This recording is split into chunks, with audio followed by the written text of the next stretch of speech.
میرے رب کی قسم اللہ کو پا کر میں ناکام نہیں، اور میرے رب کی قسم اللہ کو ناراض کر کے میں کامیاب نہیں ہوں۔ لیکن اگر میں نے اللہ کو کھو دیا، میں ہارا ہوا ہوں، میں ہار گیا، میں ناکام ہوں۔ یہ انسانی تاریخ اس پر گواہ ہے۔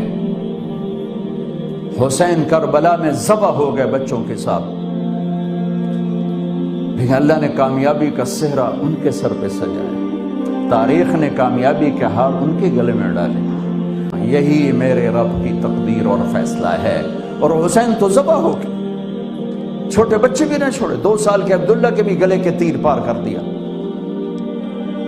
اور کٹا ہوا سر ابن زیاد کے سامنے پڑا ہوا ہے، اور منہ پہ چھڑیاں مار رہا ہے، اور کہہ رہا ہے میں نے ایسا حسن آج تک نہیں دیکھا، مرنے کے بعد بھی ایسا چمکتا چہرہ میں نے آج تک نہیں دیکھا، اور پھر منہ پہ چھڑی ماری۔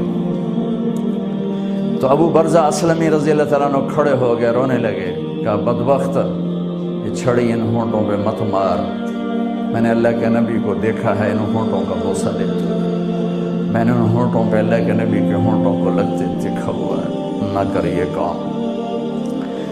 میرے بھائیو بہنوں، اللہ کو ڈھونڈو، اللہ تمہارا ہے، جہاں مرضی رہو، کامیابی مبارک ہو۔ میرے نبی کی زندگی میں نماز جعلت قرۃ عینی فی الصلاۃ، میری آنکھوں کی ٹھنڈک نماز ہے۔ جو میرے نبی نے جاتے ہوئے کہا تھا الصلاۃ الصلاۃ الصلاۃ، میری امت نماز نہ چھوڑنا، نماز نہ چھوڑنا، نماز نہ چھوڑنا، 90% چھوڑ دی۔ اگر یہ چھوڑنے کی چیز ہوتی تو کربلا میں حسین کے ذمے تھا، چھوڑ دیتے جب تلواریں جگر کاٹ رہی تھی اور بچوں کے سر اڑا رہی تھی، اور ظہر کی نماز کا وقت داخل ہوا، جمعہ کا دن تھا۔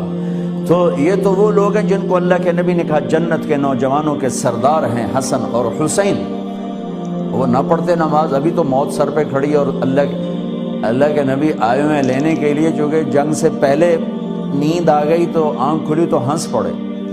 تو بہن زینب نے پوچھا بھائی یہ کوئی ہنسنے کا موقع ہے؟ کہا ہاں، ابھی خواب میں اللہ کے نبی کو دیکھا ہے، فرما رہے ہیں بیٹا میں لینے آ چکا ہوں۔ تو اب چھوڑ دیتے، لیکن اگر چھوڑتے تو ان کی ذات کو کوئی نقصان نہ تھا، ہمیں میسج ادھورا ملتا، ادھورا، اور میسج پہنچانا تھا کہ زیر خنجر بھی یہ پیغام سنایا ہم نے، نماز کربلاؤں میں بھی نہیں چھوڑی جا سکتی، تو جاب اور شاپ کی کیا حیثیت؟